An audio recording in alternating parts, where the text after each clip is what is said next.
job creation, vitu vya namna hiyo ambavyo vinajenga jamii.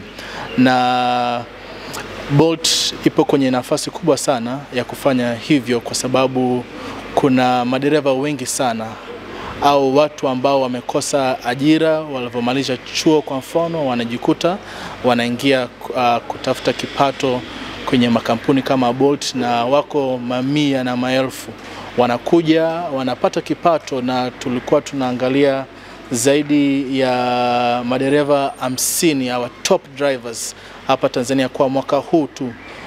Kwa mwezi walikuwa wanaingiza milioni 3.6. Huyo ni dereva mmoja, kila mwezi anaingiza zaidi ya hicho kiasi kama kipato. Na kwa nini makampuni binafsi hayazungumzi vitu kama hivi, kwamba tumeingia nchini Tanzania, serikali imefungua milango ya wawekezaji kuingia, na hivi ndio aina ya vitu ambavyo tumejikuta tunafanya.